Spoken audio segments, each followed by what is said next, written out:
Sam, Janice, so excited that you guys have come today to tell your PRBC story. And that's how I want to begin. What role has PRBC played in your story? Well, I would say that God ordained our parents to bring us to this church as teenagers. And we met here, fell in love. And at that time, our church had a youth choir that filled our whole choir room. And it was under the direction of Charles Wood. And he had a lot of influence on Sammy and I through that time too. He's also our minister of youth. He was youth and music here at the church. And so he had a lot to do with helping us to grow as a couple too. And then, so that's how we ended up here at Pleasant Ridge. And then just the youth program here, we were under Charles Wood, Ronnie Schuff, and even Mary Swedenberg for a short period did the youth group. So it was just a place that God placed us. Yeah. I actually saw her before we came to church here. Saw her during summer school. I had to take a class in summer school so I could take a different class during the regular year. And we were coming down the walkway at Hueytown High School and was walking with a friend, and she walked out of Pine Hall. And I said, well, she's a nice looking girl. I'd like to marry her one day. Never knew that was going to, take fruition. Wow. And then we got introduced through the youth group, and all the rest of it's history. So and Brother Jones married us here in this church. In this church. That's awesome. So being that you both are active in ministries in PRBC, how has PRBC made an impact in Hueytown and around the world through missions? Okay, I can start off with that. We had a men's group called the Masters Craftsmen. And we went out each summer, first week of June, and built churches in different states, anywhere from Oklahoma to Michigan to Georgia. And oddly enough, we never built a church in Alabama. But for about 28 years, I think, we did that. And it brought a lot of men together, not just from this church, but from Palmerdale Baptist over across town, from the Methodist Church, from some of the other Baptist churches in Hueytown. And, we spent a week building churches, and just some of us came back healthy, others came back with busted thumbs and what have you. But it was a great ministry, I think. And people saw it from other areas of the community. Right.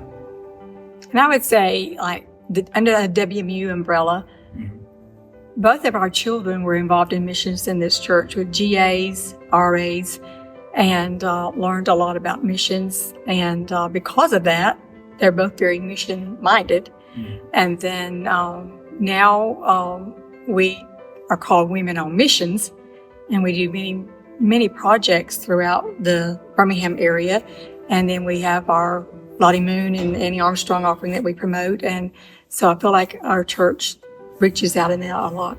But I think also not only just missions, I think our church is very good to go out into the community and be involved, not maybe sometimes as a church and sometimes as individuals, and people know that we are Pleasant Ridge. Absolutely. Yeah.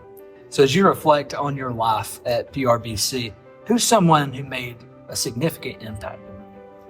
Well, there were several people. Janice mentioned Brother Jones. So we sat under his tutelage for a number of years. Charles Wood, that was our minister of youth and music. Another one, Ronnie Schuff, who also took over as minister of music when she was a senior and I was in college. But we would visit in their home sometimes, and we got to see how a young couple at that time, served the Lord. James Fleming is another one that had some influence on us and really got us into family camping. And we still do that today. So those are just a few. And I would mention Wanda Barnhill. She was a teacher that I was under as a young adult, and she really taught the Bible and inspired me to be that kind of wife and mother. So I would just say that those people. And then just Betty Stewart is one too that has really impacted my life, because she was very helpful when we got married. She planned our whole reception, and that was back days when it wasn't as elaborate as they are today, but she was willing and able to do anything. And that's what everybody in this church has been to us. That's awesome. Final question. Understanding that changes are just part of a church, and with a history of 150 years, changes have been a part of our church. What's something that PRBC has always been known for that you would hope continues to be the case, that people continue to think of PRBC in this way? To be a friendly church. Caring, loving, reaching out to anyone with any need, because I've always seen in our church when someone has a need and it's brought before our church, we meet it. Mm-hmm. And we take care of Pleasant Ridge people. Yeah, a feeling of family. Yeah, absolutely. Guys, thank y'all so much for sharing your story, and I appreciate both of you so much. Thank you. And we appreciate you. We want to invite you to join us on May the 4th as we celebrate God's faithfulness to our community through the life of our church. We hope to see you at the 150th anniversary on May the 4th.